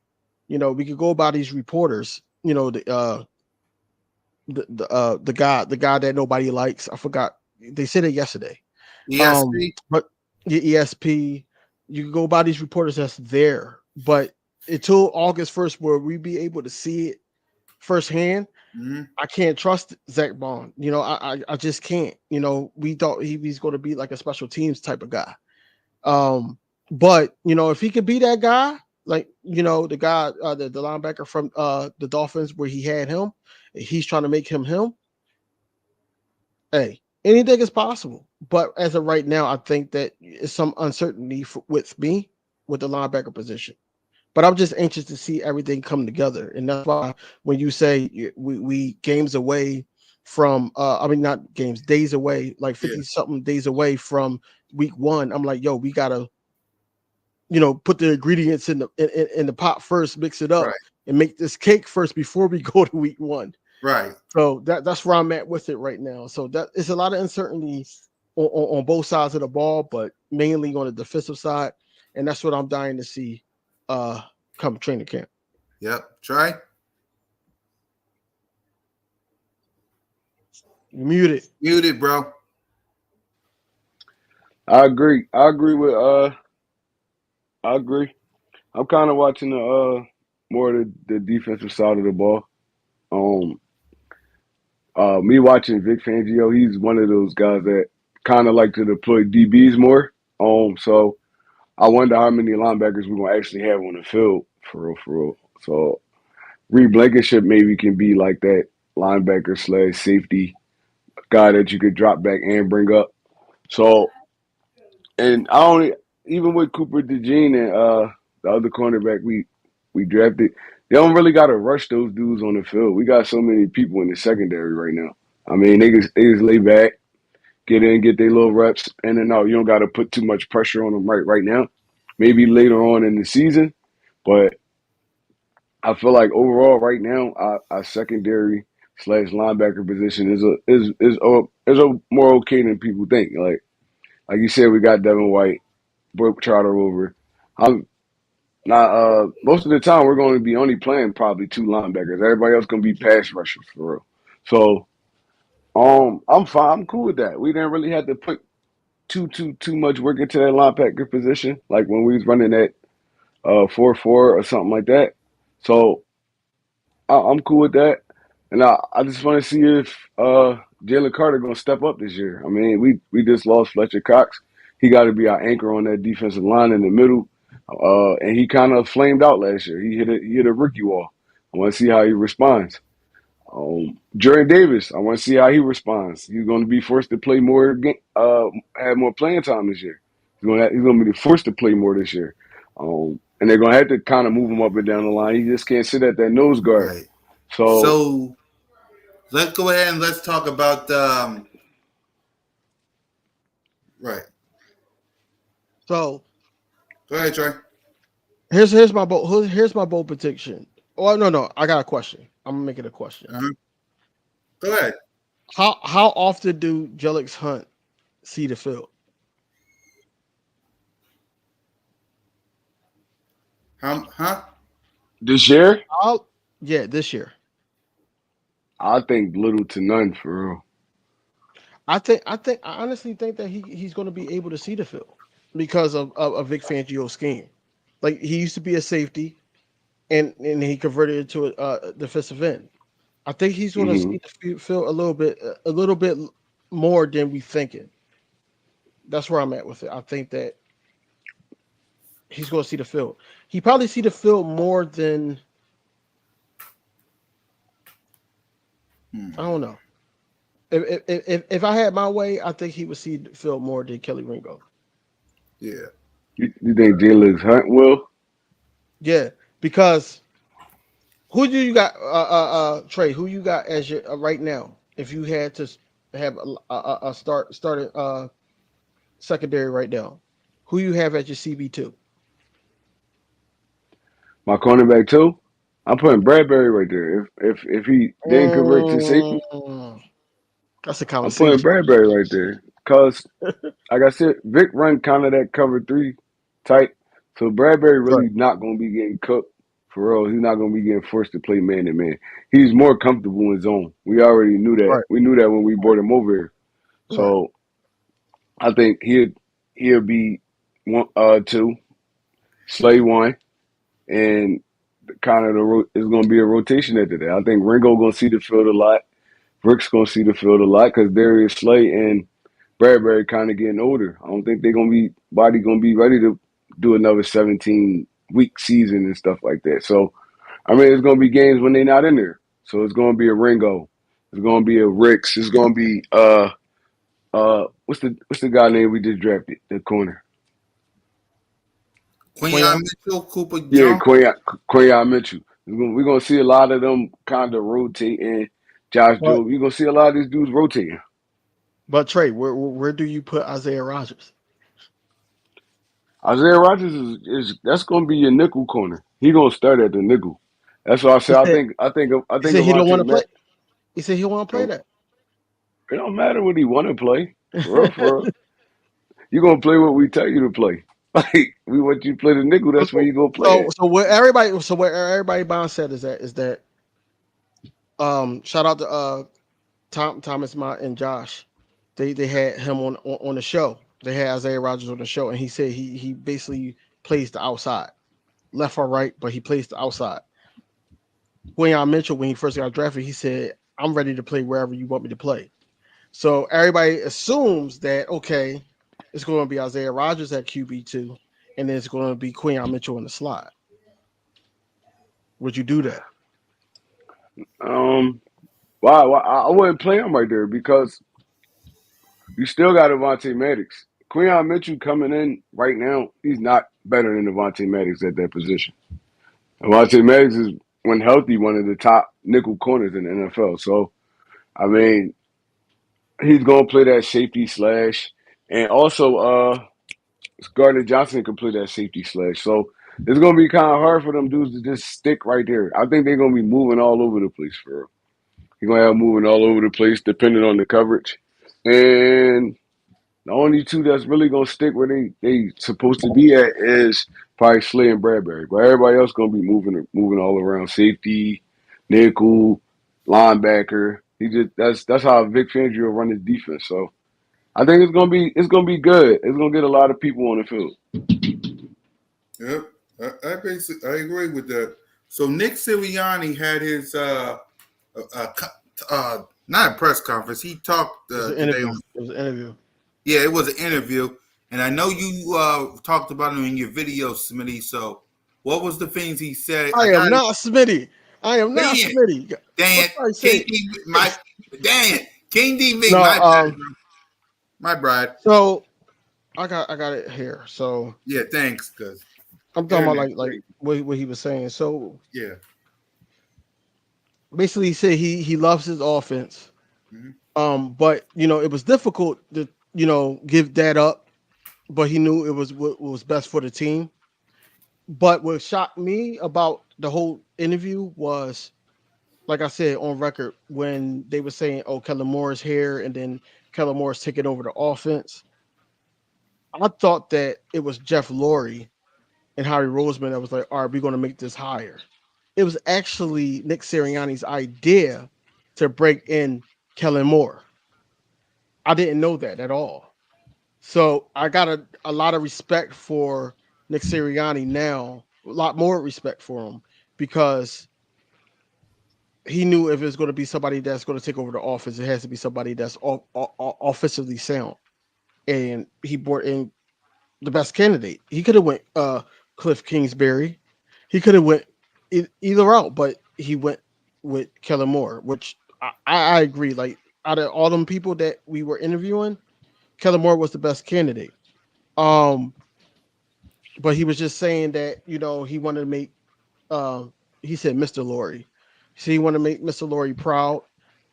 He wants um to make sure that he knows that he made the right decision to break him back for this year. Um, he didn't really address too much about the Jalen Hurts situation. He didn't address that. I think he's going to wait until like he's face to face with reporters to do that. No, I Um, think he talked about Jalen Hurts on the CBS. Did he? no, he talked about him. I'm saying he didn't really address like where they stand relationship wise. Right. He didn't really touch on that. Right. To try to just kill that noise. Yeah. Um, but overall, man, like Nick Sirianni just gave us his thoughts on how everything went. He say he know that he was in the hot seat. He's on the hot seat. He's basically put all his cards down, faced up, and we just try to go with a clean slate and focus on this year. And I respect it. I respect it because he effed up, and now he got to go here and what they call him CEO coach. They call him a CEO coach now. Basically, that he just got to oversee certain things and all that. The only thing that I will want him to do is I would like I said on my video was I want him to stop Kellen Moore from trying to run him up on teams and start pulling guys if we're up 21 and all that. Run the clock out. Don't sit up there and try to throw. This is not Dak Prescott. This is not none of that. This is Jalen Hurts. Just run the ball out. That's basically what we do here. So I want him to, when he does try to get little, gunslinging, make sure he knows that hey, this game is going to be in reach if you continue to do that. So, yeah, um, Nick Sirianni did have a lot of good points. He gave us his thoughts, and overall, man, I'm happy he's still the head coach. Honestly, just because his attitude is so tri-state area, um, and but I will go to say that I don't trust him running the offense because it's going to be vanilla, just like how Brian Johnson's was, because he wasn't ready. Um, and I think Nick Sirianni offense is set for a person that's just a straight pocket passer, West Coast offense. It's not for like a Jalen Hurts, but Jalen Hurts can do that, and that's the beauty of it. But the league caught up to it, and now you got to do something else. Right. So Trey, after listening to all that, what's your thoughts on Nick Sirianni going into the season? How you feel about the head coach after hearing everything King said? I feel the same way about him. I feel like like King said, he should he should be happy to get that offensive play calling up. Cause because if it still look the same this year, you gone, bro. And nobody's gonna want to bring you back. So um I think this is a good thing for Nick. He could step back, he could really analyze the whole team. He could go over here in the defensive meetings, offensive meetings, sit back and just kind of, I mean, let his coaches coach, and you just be the overseer. I think that's good for him. And if you want to pick play calling duties up, maybe a year from now or something like that, you want to do it again, that's fine. But at least you got dudes like Kellen Moore. Now you could go, oh, I should change this, tweak this a little bit, and stuff like that. But for right now, you should just play the background. You're on the hot seat. You are on the hot seat. Like Howie Roseman and them, basically, they gave you like you're a 1 year rental right now. You're a 1 year rental. Talks about Kellen Moore maybe becoming the next head coach, and there's a lot going on. So you just play the background. You watch your team do their thing. You be the overseer. Whenever you got to step in, like, I ain't really feeling all like that. Now they got to listen to you. You the head man. But other than that, let your coaches coach. It's gonna be so simple for you this season. All you gotta do is be a motivator. That's all you gotta do is be a motivator. Keep the team hype. Keep them in. All that. You don't got no other job for real. For real. Just be that dude on the sideline, the fiery dude that you always been. So I still feel the same way about Nick Sirianni. He did nothing but win since he's been here. Since he's been here, he's been in the playoffs every year. Mhm. He done nothing but win for us. I don't see the point of getting rid of him after a season that didn't go our way. And a lot of people was like sour on him, and I was saying it the whole time. I'm like, I don't think he should leave. That's Now we about to go through a revolving door of coaches and all that. We don't need that right now. He made a couple mistakes that he shouldn't have made. Now let him come back and try to redeem himself. If it still look bad when he come back this year, now you got to go. But at least give him a chance. They did the same thing to Dougie P. I'm like, bro, we can't keep losing these winning coaches these winning coaches. well. With the Ducky P situation, I'm gonna start there. Yeah. I thought that, well, from what I heard, I'm not gonna say I know, but what I heard was Ducky P wanted to change up some things, and I think Lori and Howie wasn't having it, so that's why they basically decided to let him go. They wanted to change some stuff up. Because it was Howie. I think that Howie didn't tell Doug that they were drafting Jalen. I think that he just Right. had to work with what he had to work with. But to go off of so Devontae Smith actually at the softball game before we were able to go and take pictures with him and everything. Um, he actually said the same thing that you just said. You know, he's able to see everything outside looking in instead of being in the mix, and Mm-hmm. they think that would be the best position for him. Um, the only thing I think is stopping Kellen Moore from becoming the head coach of the Philadelphia Eagles. I don't know if he's too fond of Stoutland. And Stoutland is a bleach stain with the Philadelphia Eagles. So I don't think that they're going to be willing to do that. Um, but he could get a head coaching job elsewhere. He could, especially if we go to the Super Bowl. He gonna get a head coaching job somewhere like that. You know, if he's going to take that.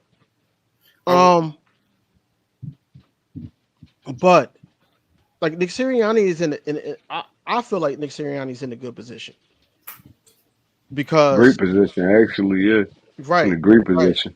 Because now you're overseeing everything. All you could do is sit up there and manage it.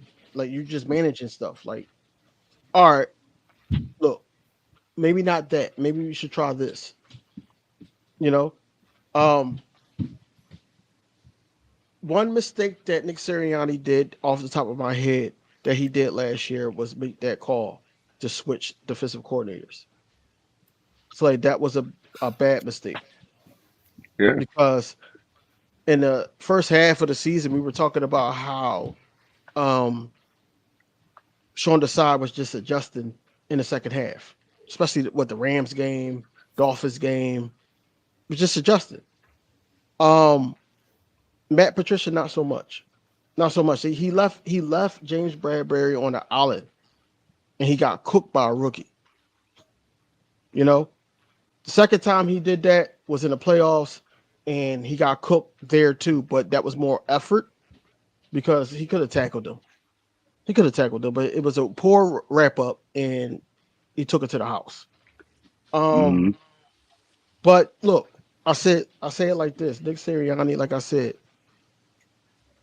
like it or not, he's still a head coach, and him and Jalen Hurts has the rapport. This is the only consistency he had since he's been a starter in the NFL.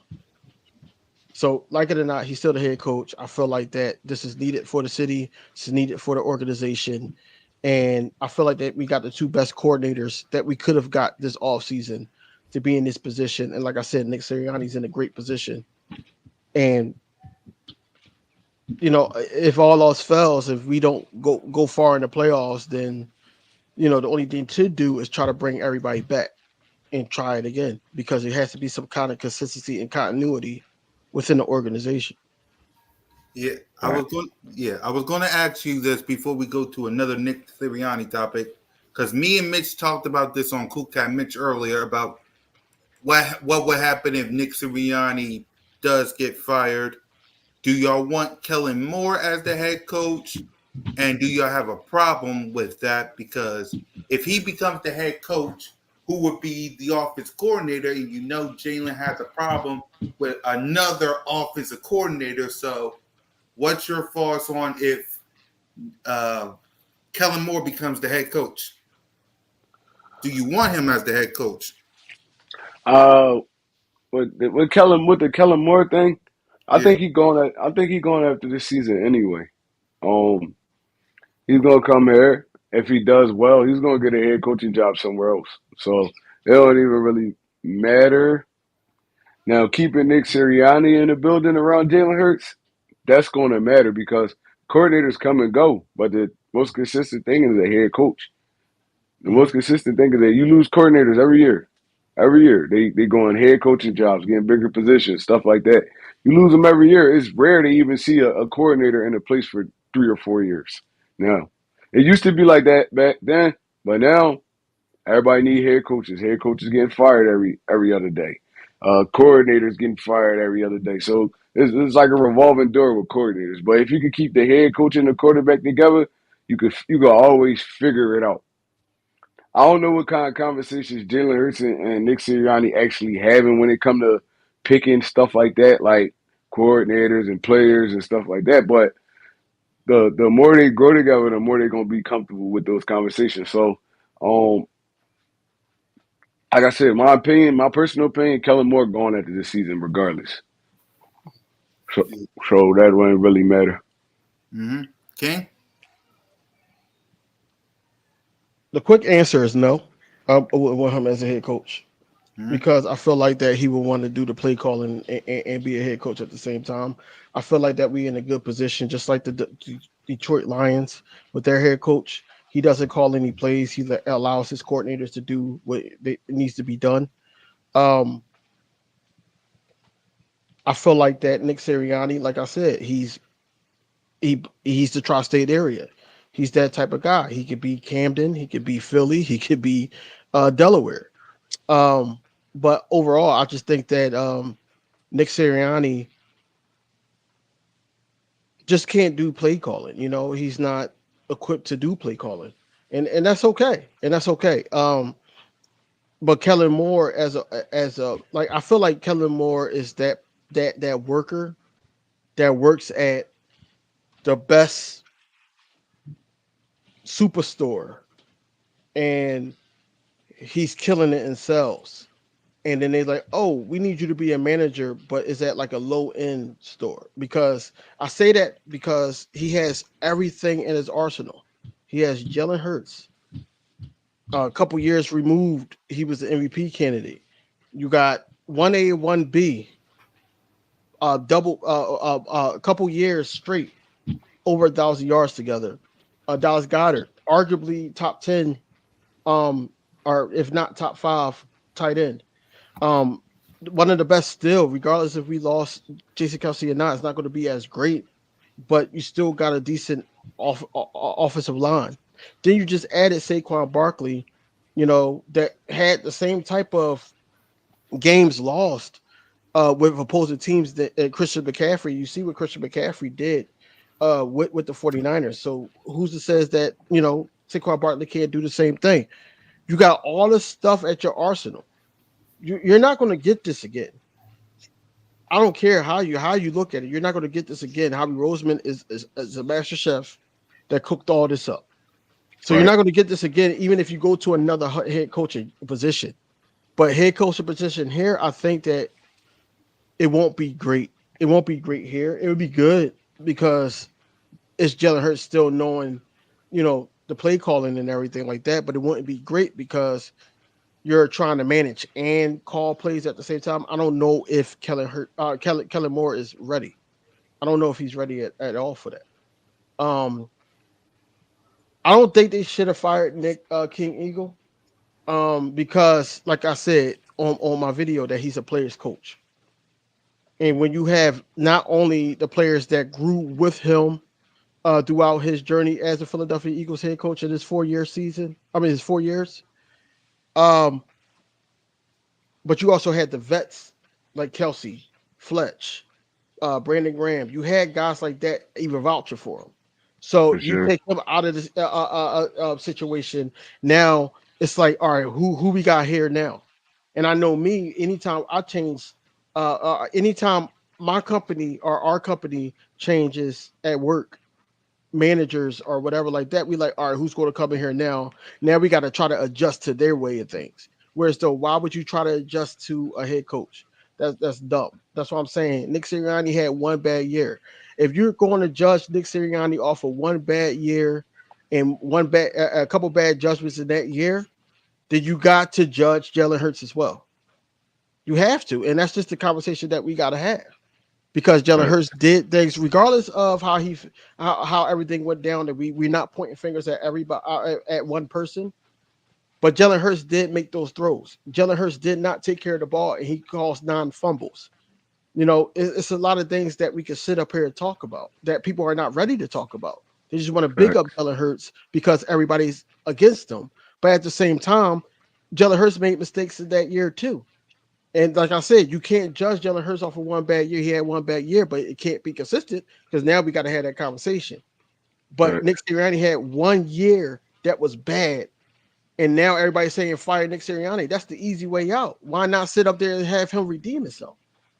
Right. That's stupid. It's dumb, and it's just a weak minded way of thinking. And I'm not saying King Eagle, you're weak minded. I'm just saying that that's what everybody say. Fire Nick Sirianni, but Nick Sirianni is needed right as of right now. It's not his moment to not be a head coach for the Eagles. It's not. And if he sit up there and take us today and tomorrow, if he take us to the Super Bowl and we win the Super Bowl, ain't nobody gonna say fire him. He got to the Super Bowl twice. He won and won in the Super Bowl. That's what I'm saying. Like you gotta let things play out the way it's gonna play out. Right. I don't know. I I agree. don't know. It's weird. It's No, weird. I agree, bro. Like I agree exactly what you're saying. Cause when all this was going down and the coordinators got fired, I was saying the same thing. I said, why y'all wanna lose Nick Sirianni too? The dude ain't did nothing but win. Even last year, we still had a winning record. With everything that happened, how it unfolded at the end of the season, we still had a winning record. We still made the playoffs. I mean, we unfortunately we lost to Tampa Bay, but we we still was on a trajectory as one of the best teams in the NFL before we kind of imploded. So, and why would you like you said? Why would you not give this dude another chance to run it back? He did nothing but win for us since he's been here. Mhm. Now y'all want to fire him after a couple bad games? It's like I don't know. That's just Eagles fans overreacting all the time. Because all they Yeah, do is and that's just overreact crazy to that you said that. everything. It's crazy that you said that because I'm not gonna lie, I got on here and I did that too. Like, yo, man, what's wrong with Nick Sirianni? I made shirts, I did all that. But at the same Hmm. time, I'm like, yo, take a step back. I'm a content creator. I gotta look at everything as a whole. And I'm like, yo, he made mistakes, but if we keep the turnstile going with coaches and coordinators and stuff like that, the numero uno, Jalen Hurts is not going to be able to grow. This offense is not going to be able to grow. Defense is not going to be able to grow. We're not going to be winning like that. We're Facts, talking about Nick Sirianni like he went 5-12 last year. He for went sure. 11-6, regardless of how it happened. He went 11-6. That's what I'm saying. He still had a winning record. We still made the playoffs, even though we lost the first round. We still made the playoffs. So that's what I'm saying. That you got to give him another shot, man. And the certain things that he does is Philly, and they embody it. If we're winning, you don't have a problem with the head coach. But if we're losing, fans has a problem with the head coach because he's the number one reason why we got a problem. You know, he in that interview too. He also said that Brian Johnson was the offensive coordinator. He was the offensive coordinator. Right. All he did was basically, hey, you should do this, you should do that. Or if they went for 2, he called that out. He did Right. that. But everything else, Brian Johnson was doing. So why not put that blame on Brian Johnson, who also just got a job?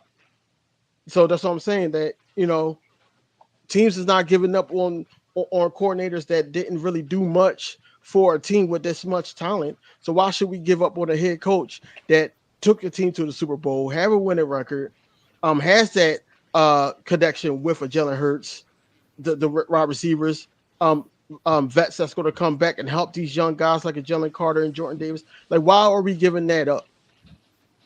Because Right. like who else are we gonna get? Who else are we gonna get? Who else are we gonna get? Well, It, I know you're not thinking we're gonna get Bill Belichick because y'all not gonna like him here. I'll tell you that now. You're not. Yeah. Let's see. King says when you have to hire Big Dom to basically be his babysitter, and by keeping Nick Sirianni, we are going to be going to an offensive coordinator rotative door, and Jalen has never really endorsed Nick. I'm not gonna say he never endorsed him. He said a lot of good stuff about Nick Sirianni. He just don't say what y'all want him to say. Y'all want him to. Right. And Jalen Hurts don't say that about nobody though. So he's like, he don't say that about nobody. Even when he talking about like AJ Brown or Devontae Smith, one of those dudes. Yeah, we do what we need. His answer's always been vanilla. They always been vanilla. He didn't say nothing good about Nick Sirianni. Okay. I don't know what personal conversations they have. Maybe you don't want to put that kind of stuff out there. Like, Jalen, like I said, since he came in the league, when did you ever hear Jalen Hurts talk bad or even kind of good about anybody? Everything is like kind of militant with this dude. Like it's like we as a team, you ask him about a personal question about somebody. Yeah, as a team, we just kind of sit down, we discuss stuff like that and all. He give you the look like he reading it out of a book because he don't want to give y'all nothing. So I'm pretty sure, like, I ain't even gonna lie to y'all. I'm pretty sure if it got that bad, Jalen Hurts got enough of a voice in that front office and all that. They get Nick Sirianni out of here if it was that bad. Because he basically got Brian Johnson out of here. He didn't want to work with him no more. He basically got Brian Johnson out of here. So I'm pretty sure he has enough pull. After you just paid him all that money, he has enough pull to get Nick Sirianni out of here if he really wanted to. So, um, this is what we do in Philly. Like, I'm not even gonna lie to you. This is what we do in Philly. Okay, Nick Sirianni fiery. They had to hire a bodyguard or whatever you talking. He's fiery. He's passionate about the game. Sometimes I think he's a little over the top too, but it's not fake with him. He's not fake. He wears emotions on his sleeve. A lot of people don't like that. Oh, you're a head coach. You should conduct yourself better. Y'all forget Nick Sirianni played football his whole life. His whole life, college, everything. So sometimes them emotions take over when you in the game. I ain't gonna lie to you. I coach football. Sometimes I find myself jumping up and down, screaming like I'm in the game. And I gotta kind of reel it back, like, oh snap, I forgot I ain't even playing no more. I gotta be out here coaching. I gotta kind of conduct myself a little better. So I mean, it happens when you a fiery dude and you really that passionate about the game. Sometimes your emotions come out, and it makes it look a little worse because he's on a national platform. But it's coaches that do that all the time. High school, little league. It's coaches that do that all the time. They get fiery. They get a little bit too hyped up, and you got to roll them back in. So I don't think Nick Sirianni is a bad dude in this city at all. He kind of like what DV said. He's Philly. He's Mm-hmm. Philly. Like Yep. he's fiery. He's passionate. He He won it as wears much as 76ers gear and Phillies up gear. he won it just as much as we do. So You don't see that. the whole thing about Jalen Hurts not endorsing Nick Sirianni, I feel like that he answered the best way he could, not to even feed into the reporters. I think that they try to put him in an uncomfortable position. Basically, he just said, he finds the right things to motivate us. He's great and everything like that, but that wasn't enough. They wanted him to be like, we not focusing on that. They want him to be a machine, basically. Say this, say the right things, you know. But that's not Jalen Hurts. It never been Jalen Hurts. Jalen Hurts also said in one of the interviews he had, I think it was the 2022 season, Yeah. because remember he was keeping the main thing, and Yep. also we was taking it week by week, right? Yep. And one thing he said was, "I don't want to get too high, I don't want to get too low," Yeah. and Yep. that was his mindset. And then everybody that the 52 men that was on the roster was following that whole mindset. So it was good in 2022 because we made it to the Super Bowl. But it's not good now because you feel like that, he's saying the wrong thing. Then on top of that, Brian Johnson had a fair shot of calling the plays. Now, what was wrong with it is, yes, it was Nick Sirianni's type of playing style, because he did say that in the interview too. He said Shane Steichen and Brian Johnson, those plays basically was his playing style. This is how he would have called plays. The only difference is that out of Brian Johnson and Nick Sirianni, not so much Shane Steichen, because Shane Steichen had a decent season, regardless if they didn't make the playoffs or not with the Indianapolis Colts. Brian Johnson and Nick Sirianni do not know how to adjust, because Brian Johnson is the first time offensive head coach of the NFL, and Nick Sirianni basically has a vanilla offense that anybody could call out because he put players in certain situations. So now what we're saying for the past 10, 15 minutes that me and Trey was talking, what we're saying is that he gave up those duties Yes, he did. and gave it to Kellen Moore. He did the same thing in So 2022 as well. Sorry, King. He did the same thing. Yep, in 2022. No. He did it in 2021 half season. Yeah, there you go. Uh-huh. My bad. He did it then, But and that's how we you made the really playoffs. seen it. You really seen it blossom in 2022 when with Yeah, Steichen had. You Yep. really seen it blossom. But you're right. He gave him up halfway through the season. Yep, you're right. halfway through the season, Right. because Yep. remember that year we were saying run the damn ball, and then Yes. that's when we start running the ball, and then we Yep. edge our way to the damn playoffs. Yeah. But anyway, Jalen Hurts and Nick Sirianni has a bond. If with anything, if Trey has a player that normally balls out, today's not his day. Trey's like, Right. yo, sit down, I'm bringing somebody else in. That player's going to be mad. Or if he calls a play that the player is not familiar with, and it's like, yo, why did you call that play? You're going to have those conversations. But that doesn't mean that they don't like each other. Just like A.J. Brown, they try to make that a thing with Jalen Hurts. It doesn't mean. I argue with my closest friends on the basketball court all the time, because I'm like, yo, you sat up there and did a spin and a figure roll. You could have just laid it up. Like, yo, get back on defense. Like, I'm sitting here, that type of player. And he's like, well, I scored. And I'm like, so what? Like, get back on defense, because now they coming down court, and you're now it's a 4-on-5. So you argue in the midst of any sport. That's what I'm saying, that, with Jakib Sports, Fox Sports, ESPN, all those type of guys that's outside looking in, is not really detailing stuff like us content creators that's looking at it not just from the organization view, but we're looking at it from the player's view. And then most of the content creators actually played the sport or know something about the sport. They're basically telling you, like, hey, this is why this happened. Of course, like I said, myself included, fans is going to sit up there and jump like, yo, get Nick Sirianni out of here. Brian Johnson don't know anything. Why Matt Patricia, defensive coordinator, get him out of here. It's easy to say that because we're not making the call.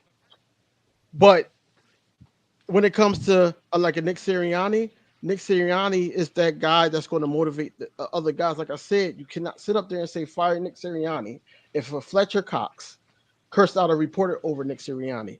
Jason Kelsey said he loves Nick Sirianni. Hassan Reddick said he loves Nick Sirianni. Hassan Reddick had an issue with the coordinators. He didn't have an issue with Nick Sirianni. All right. Nick Sirianni is a player's coach. You want to keep that there, just like the coach in Detroit. He's a player's coach because he played the game.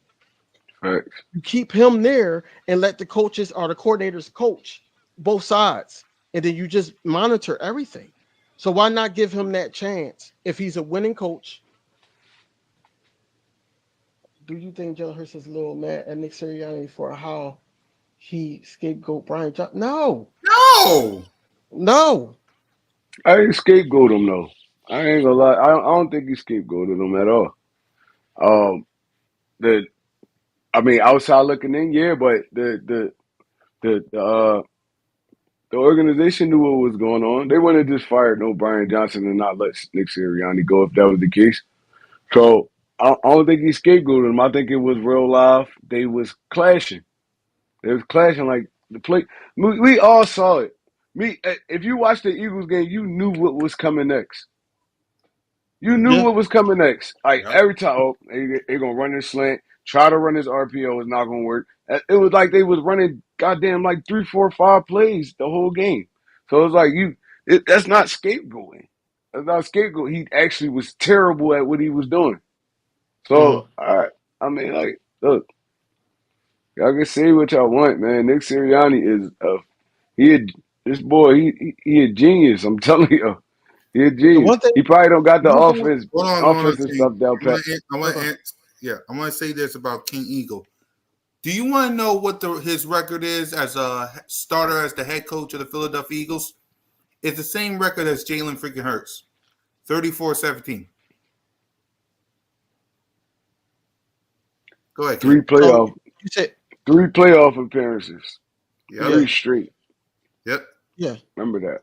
So you saying that he called Brian Johnson plays and not his own? We seen little dibs and dabs of his own play calling, like when we had Swift as a slot receiver, but we also had Kenneth Gainwell on the field. That wasn't a Nick Sirianni type of play. That was Brian Johnson. Um, it was another one. I forgot. I think no. It was a couple of them. It was a couple of plays that I said, oh, that's Brian Johnson. But overall, I think that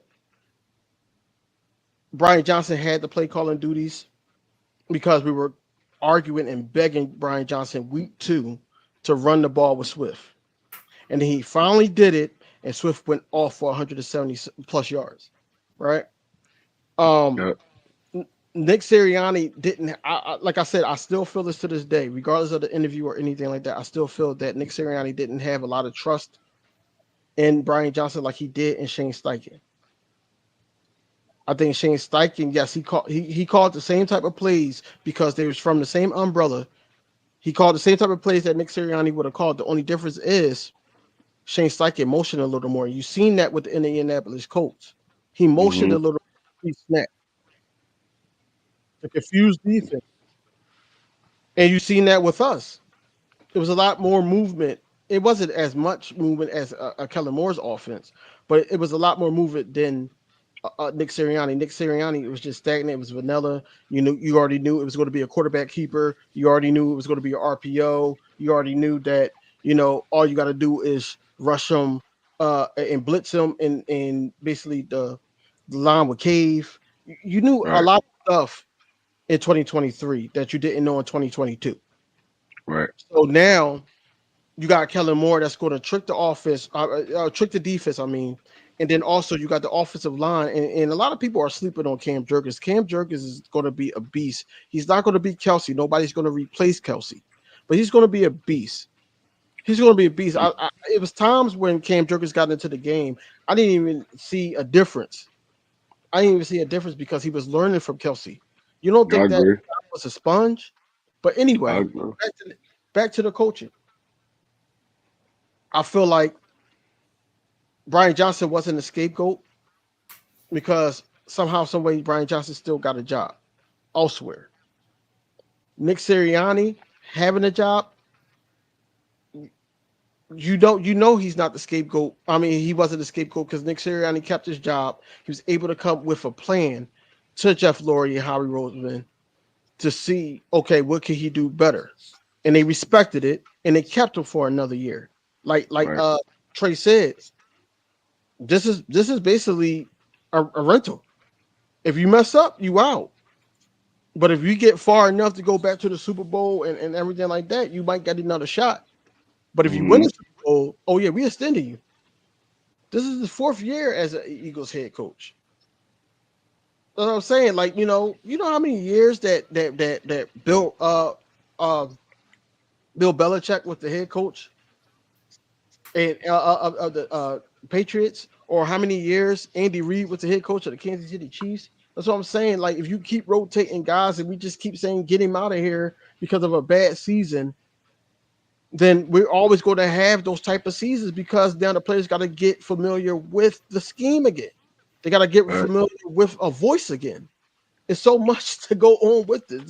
It's I'm not saying that you're not right to your own opinion, King Eagle. What I'm saying is they hired him back. And we're just giving out points of why they hired him back and why they think he's the guy. And right now, this argument is not going to change the fact that he's still the head coach of the Philadelphia Eagles. Exactly. And also, look at what they talked about on Speak along with that. They was talking about the head coaching rankings. And as you can see, you got Andy Reid number 1, Sean McVay number 2, Kyle Shanahan number 3, John Harbaugh number 4, Matt LaFleur number 5, Mike Tomlin 6, Jim Harbaugh 7, Dan Campbell 8, Sean McDermott 9, Kevin Stefanski 10, Mike McDaniel 11, Kevin O'Connell 12, D'Amico Ryan 13, Zach Taylor 14, and Nick Sirianni 15. Hold on, wait. Hold on, let me count real quick. I feel like that's horrible, Will. That's horrible. Yeah, it is. 1, 2, 3, 4, We talking 5, about Kevin Stefanski. What did Cleveland 7, actually do? 8, 9, 10. What did Cleveland So, actually do? What did Buffalo actually do this year? listen, So you got 10 coaches ahead of Nick Sirianni that never took their team to a Super Bowl. mm-hmm. 10, including number 4 and 5. Mm-hmm. So, what are we talking about? This is politics. This is guys that they like. This is guys that they talk about all the time. I mean, John Harbaugh actually went to a Super Bowl though. So No, he did. we He did. yeah, All we right, can't so include him. 9. So 9. Yeah. So 9. They got 9. He Yeah. did. So 9. And I think Mike So I'm Tomlin saying, did too, didn't he? Mike Tomlin went, but they lost, I think. Oh no, no, I he didn't wasn't count there. him. That was I didn't. that was I ain't count him. I ain't count him. oh all right. No. Mike Tomlin did get it. No. That wasn't Mike Tomlin. That was the other coach. And then actually Jim Harbaugh went to the Super Bowl too. He beat his brother in it. I mean, he lost to his brother in there. So it's a That lot was of on San Super Fran. Bowl. Yeah, that's when So when 8. he's in San Fran. Yep. All right, so 8. So 8. Because I forgot he was in San Fran, then he went to college, and then he came back. Got Yeah, you. then he came back. Yep. So yeah. So all right, 8. So he should still be in the top 10. No, for sure. Should definitely be in the top 10. The fact Especially that over like Zach Taylor. I mean, D'Amico Ryans did it for 1 year. Kevin O'Connell, they got him up there at 12. What did Minnesota do the whole time he been there? I don't think they made a playoffs yet. Mike McDaniels, okay, they got the little high flying offense. And Cleveland coach did nothing at all to be right there at number 10. So I don't get it, but okay. like with Nick Sirianni for his stint with the Philadelphia Eagles, the winning percentage is there. We I'll be made right it to a back, y'all. Super Keep Bowl. talking. I'll be right back. We made it to a Super Bowl. Matt LaFleur didn't. Dan Campbell didn't. Sean McDermott didn't. Kevin Stefanski didn't. Daniels didn't. There's a lot of guys that didn't. D'Amico Ryans, he did it like you said 1 year. Zach Taylor didn't. Kevin O'Connell didn't. So he should be in that top 10, and he's just 2 years removed from a Super Bowl appearance. Actually, I think Zach Taylor. I think Zach Taylor actually went to the Super Bowl too, though. With who? Didn't he? With Cincinnati when they lost to when they lost to Oh yeah, he Kansas was there. City. He was there. He Yeah, was. No, no, no, no, no, yeah. no, no, no, no, That no, no, wasn't no, him? no, no. No. I'm saying he didn't lose to Kansas City. No, not lose the kid. They lost to the Rams. Right, They right, lost. They lost to the Rams. Yeah, right. but yeah, he actually went to. There's a lot of Super Bowl attended coaches on here. I'm still not gonna put Zach Taylor over Nick Sirianni because just based off. I don't know. That's hard. That's hard. But Sean McDermott need to come down. Dan Campbell need to come down. Jim Harbaugh need to come down because he's just getting back into the NFL. So how's y'all putting him Okay. even at 7? That don't even make Right, sense. The dude right. ain't even play a snap in the NFL since like 2020, like it was like 2016, 2017. No, it probably was even before that. It probably like 2013 or something like that. So y'all don't know how he's going to work out in the NFL right now. So how do y'all got all these dudes over Nick Sirianni? That don't even make sense. I'm gonna just say this, King Inko. I love the fact that you are staying consistent in your argument. Uh, but all I'm gonna say is this: like I said, Nick Sirianni, when he gave up play calling, we went to the we never missed the playoffs. Ever. And then on top of that, we made it to a Super Bowl. Just not what a year ago, we're a year away from a Yeah, Super. yeah, 2 years removed. 2 years just And, moved, yeah. yeah. And Dan Campbell, yes, he had an opportunity to try to make it to the playoffs because he went to the NFC Championship last year, but he didn't do it. Hmm. The only That's people that wild. you can say on this list is the Harbaugh brothers, Kyle Shanahan, Sean McVay, Andy Reid, Mike Tomlin. I'm You can argue Zach Taylor, but I don't think anybody in that top 15, other than the names I just named, is better than Nick Sirianni. Me neither. And the crazy part is, you see the bottom half of that list, that's all Super Bowl coaches.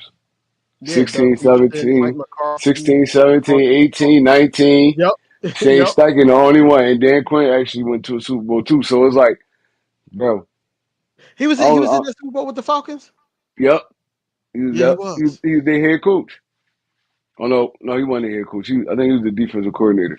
What's his name was the head coach? The one that Kyle Shanahan was the head coach, I think. Right. Yeah. But Sean Payton has the Super Bowl. Mike McCarthy, Doug Peterson, um, Dan Quinn fourth almost had one. So y'all putting these coaches over dudes, and the craziest one is Jim Harbaugh because he didn't even he didn't even call a snap in the NFL yet. Y'all putting him at 7. He been out of the NFL for like 6 years. But King, this was a safe Nick Sirianni. All right, I'm gonna be honest with you. Nick Sirianni, when he first got hired, he was a safe hire. Hmm. I feel like he was a safe hire because at the end of the day, he wanted to be head coach. He's one of those guys like, okay, I'm gonna let you do what you want to do. We already If you stated he mess was in the Super Bowl before, but he hasn't been in the NFL for like 7 years. right, So if Nick Sirianni mess up, like I said, or well, like what happened, not like I said, but like what happened, they basically was like, all right, well, what's your plan? Give me your plan. If we don't mess with your plan, you out of here. But if not, if we do, then we can move forward. They can we? liked they liked his presentation. They liked all that, right? His play calling does up. Not disagreeing with you there, but he said it on record, on the interview, and it's still you could look it up. He basically said that he was the person that stepped aside, and he was the person that set up there and said, "Okay, Kellen Moore is the man for the job. Break him in." That's basically what he said out his mouth to John McMullen. So that's what I'm saying. That you gotta condemn him for that. You gotta condemn him for that, man. I know a lot of guys that sit up there and messed up with girlfriends that say, "Yo, I know I messed up, but I'll do this, and third, and I'll change this and then the third, and she take them back. So why, as loyal fans of an organization, we can be like, all right, we gotta give him another shot? That's all I'm saying. I just don't understand. The Nick Sirianni job is on the line. Yeah, we know that. We know that. We're not Yeah, disagreeing. we already stated that though, King Eagle. We said But this like a rental year for him. So I mean, we already stated that, but I don't feel like how y'all be trying to give Nick Sirianni all this bad slack. I don't think he is deserved. Like I said, the dude ain't did nothing but win since he been in the Eagles organization. He did nothing but win. Take Yep. his team to the playoffs 3 straight years. Take his team to the Super Bowl the year before last. Take his team to the playoffs last year. It's like, bro, he's winning. He's winning. Ain't this what y'all want? Ain't this what Exactly. Eagles fans want? Don't y'all want to win? That's what he's doing. He's winning. He so you brought know, that winning so culture back. yeah, right.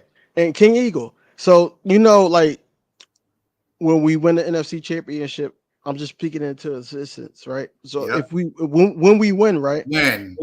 Those 2 weeks until the Super Bowl. Well, that 1 week because that last week I think it's just like a lot of interviews, a lot of BS questions. Yep. Media's going to ask them in the Super Bowl. But that 1 week, we're going to get a video. Now we go to win the Super Bowl, and Nick Sirianni gives like a Jason Kelsey type of speech.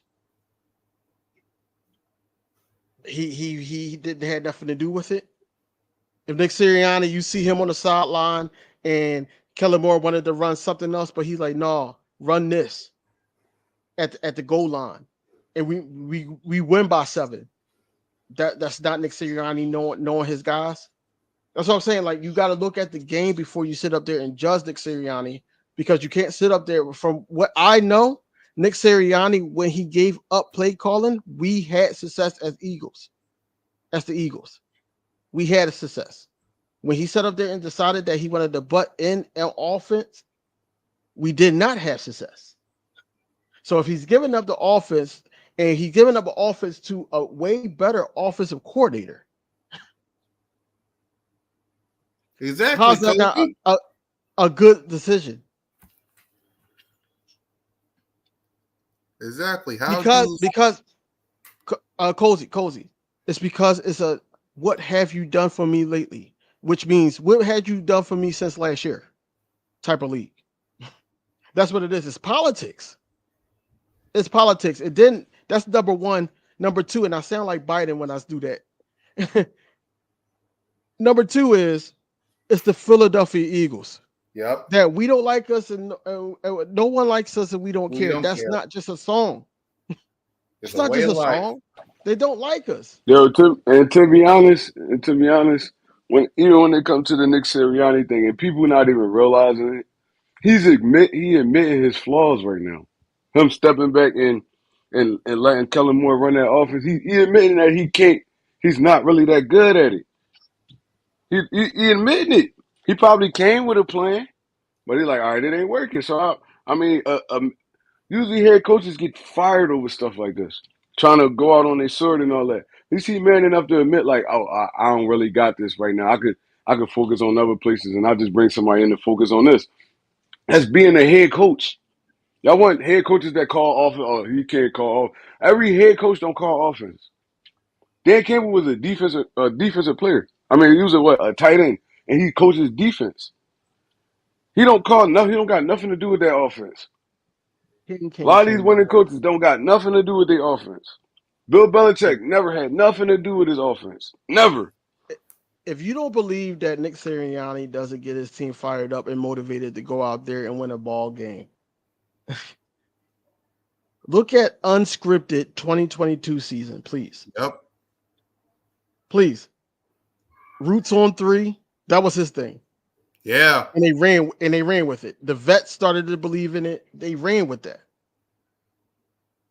He gave a hell of a speech when he was going over game plans before the Super Bowl, before playoff games and everything. Please look at that again if you haven't already watched it. Exactly. There's no way in hell that this guy's not motivated. This is one thing that he does great that you can't take away from him. I remember looking at unscripted, and it was one game I forgot what it was. I don't know if it was against Tennessee or something like that. But he went to AJ Brown. Don't you Yeah. like being the Eagle? Don't you like being in Philly? Like little things like that. Like, yo, we got to keep this going, man. I like when we winning because my coach is happy, we happy, and that's what I'm saying. It's contagious. It is. Exactly. But if your coach is yelling at you, that's contagious too. Exactly. The Flowers, LOL. If Kelsey don't endorse it, And you know, at the end of the day, Nick Sirianni is your head coach, and ain't a damn thing you can do about it. Sorry. So no, King. No. I like this because King is right to his own opinion about Nick Sirianni and everything like that. But one thing, King Ingle. I don't know if you subscribe to my channel. I feel like you are. So one thing I don't want to see me, Smitty, even on Birds of Broad Street, Aftermath, whatever. yeah, I don't want to see when Nick Sirianni has something or an effect on the game. I don't want you to sit up there and say anything about Nick Sirianni. exactly. Simple as that, man. Simple as that. All right, enough talking about Nick Sirianni going back and forth because it ain't gonna go through people's ears. So we said what we said. So see, he said something else, didn't he? No, he said I could do that. He was replying what I said. Exactly. Right. So let's go ahead. Let's give our final thoughts. We're already in the 2-hour range. Thank King DV for rocking with us. Salute to Trey. Salute to everybody that rocking with us. So go ahead, King. Give you our final thoughts. People, we are 8 days away. 8 days away from the start of training camp. Just embrace it, man. It's going to be a lot more content from us. It's not going to be that much dry spots in conversations because now we got things to talk about. I know me, Cool Cat. I think Trey might be at open practice on August 1st. Yeah. Yeah, I just think that it's just a lot to get into, man. There's a lot of people. Next There's a week, lot of Julius. people. It's a lot of people that's going to be there. So just stay tuned. Next week, next Tuesday. Yep. Next Tuesday. So a week from tomorrow. Right. But yeah, it's a lot to get into. I'm still gonna be pumping out videos about certain things, positional battles, even different positions to see how we can strengthen up the position. What's different from this year and try to motivate fans, that think less of a Jordan Davis or something like that, right? Mm-hmm. But just stay tuned for everything, man, and enjoy the ride of getting this 53-man roster together. I feel like I had last thing. Yeah. I had a lunch while I was with my wife at Penrose Diner. If anybody that lives in Philly, you know where that's at. That's around the corner from the training camp and also the stadiums. Yeah. And he was basically saying he's worked for the Eagles, and he said that they're comfortable with the wide receiver 3 position. So we could dead all the trade talks for Trey Burks and or anybody else. There's no way it's going to happen because they comfortable with whoever they got in the building at wide receiver 3. So I mean, all that, man. Look, man, you can follow me all on social media platforms, King DV Sports, all one word. But until next time, man, go Birds, man. Thanks for having me on the platform. No problem. Go ahead, Trey. Man, you already know. Like DV said, football here is back. Mm-hmm. It's back, man. It's what the open practice August 1st. I'll be attending. I know all y'all two will be attending. Yep. I mean, after that, we rocking and rolling. You get some preseason games, and then season right there. Like y'all not hype. I'm hype. I don't know. I hate this little stretch when there ain't no basketball, no football. Like, bro, this be the worst time. This be the worst time of the season, man. I don't even know Yeah, what to do with myself. Trey, you be sitting, yeah, you be sitting up there like us as consistent content creators. We sit up there and be like, "Yo, did Jalen Hurts chew his gum on the left hand side?" Because we're trying to get a story instead of just being like talking Yeah, football. this You know, it's dumb. anything. Try to talk about anything. It be like, man, Yeah, basketball over, football over, ain't nothing but baseball and stuff like. I don't watch no baseball. Like, man, we need some football back, man. Well, it's right Mhm. around the corner, man. Like, look, right around the corner. And like I said, I don't think a lot of people feel this way, but I feel like this team gonna be special this year. I feel like this gonna be a special unit, and we're gonna do some special things this year. I'm not saying Super Bowl. I'm just saying we're gonna be special. We're gonna be special. We're gonna turn this league up this year. And yeah. that's all I really got to say about it, man. Fly Eagles fly. It's your boy One Tree Rock. I'm out of here. Yeah, and for me, y'all, we're officially 52 days away from kickoff with Eagles and Packers in Brazil. We're officially 8 days away from training camp, man. This drought is officially over.